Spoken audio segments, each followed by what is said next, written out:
Good afternoon, everyone. It's Friday, March 6th. We've had quite the exciting week in the markets here, so let's just dive right into it. For the week, we had nearby corn up 12 cents, right back to near where we were before the January report, where we dropped off suddenly. We've actually got December corn setting new highs up 15 cents for the week, sitting about 485 going home tonight. So saw some really big moves here. You know, we had a pretty good week last week, another good week this week. So we've seen a lot of farmer movement, especially on the corn side. And let's not forget about the beans. We had nearby beans up 30 cents for the week, along with November beans up about 18. So once again, setting new yearly highs and new contract highs there as well. So we even got past those highs that we'd seen back in November here this past year. So what happened this week? Well, going home after the markets closed last Friday night, we woke up Saturday morning and the U.S. and Israel had bombed Iran quite significantly, and we've continued to do so, as everyone's probably seen in the news here over the past 5 or 6 days. Basically, what's happened is no ships have been moving through the Persian Gulf out of any of the Middle Eastern nations there, so that means no crude oil moving out of that area. Even some of the boats that were moving, Iran began sending missiles at, so some boats were getting sunk out in the Gulf. So they've pretty much halted all transit through the Hormuz Strait, which is a neck that necks down right next to Iran. Iran's been watching it. Any boats go through there, they've been potentially, sending missiles at them. So therefore, vessel freight has gone through the roof. Insurance costs have gone up dramatically.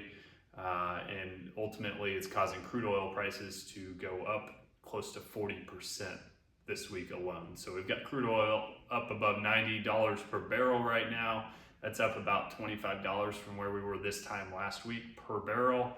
So a significant move in crude oil. We've really seen that pour into the commodity, the ag commodities, I should say, here over the last couple of days. And we think there's a couple different reasons that's happening. Historically, whenever crude oil goes up, corn especially goes up with it, soybeans too, all commodities kind of go up whenever you see up close to a 40% move in crude oil. But on top of that, a couple of things are going on here. The U.S. is going into planting season here over the next two months. A lot of the urea in the world is manufactured in some of the Middle Eastern countries there, so there's no urea moving out of the Persian Gulf. On top of that, just the fact that crude oil has gone up has caused ethanol and soybean oil to look more attractive to blend into petroleum products here in the U.S. So we've got ethanol going up to full grind, even though it was pretty much already at full grind.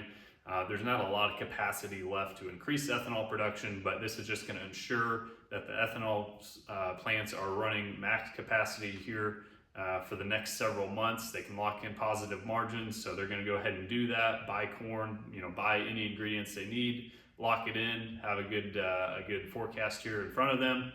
But also just the cost of transit for anything that we think of. So if that's transiting grain, fertilizer, any raw materials, transportation costs are going up. Inflation is going to flare up here to some extent, whether we like it or not. So typically that's just going to cause commodities to rise with it. So more of a macro theme we're seeing.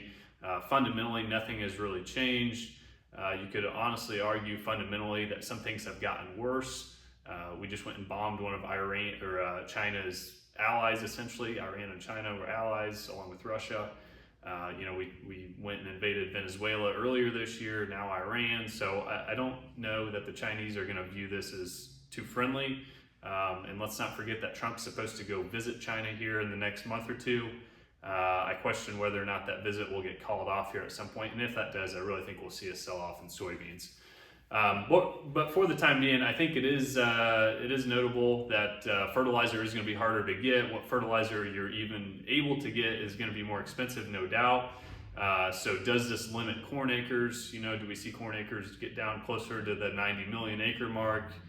Even if it's 92 or 93 million acres, that's still well below what the trade has been trading here for the last several months. So we could lose corn acres because of this whole deal, and that's serious fundamentally. New crop corn, could continue to remain supported here, if not rally, going into the summer months.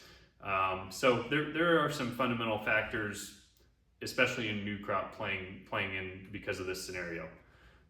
Let's not forget though, we are setting new highs, on corn and beans both, old crop on beans, new crop on corn and beans both. So it does not hurt to lay in here. I think if we do switch some corn acres over to beans because of the high input prices or lack of availability of fertilizer, that's only going to be that much more bearish new crop bean prices whenever we get out there. So I still like being a proactive soybean seller here for old crop and new crop. It doesn't hurt to lay into some corn sales here, probably not quite as aggressive as what we are on the soybean side though. We do have our average pricing program starting here beginning of April.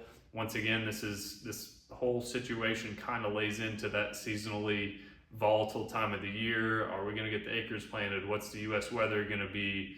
All of these things typically create a little volatility in prices and boost prices, therefore making that April, May, June timeframe a great seasonal time to sell grains. So highly recommend getting some bushels enrolled into that and let the market work for you there. We'll see what happens over the weekend. I'm sure next week will be another volatile week, whether the markets are up or down, but I think we're going to be following crude oil here for a little bit. Talk to you next week.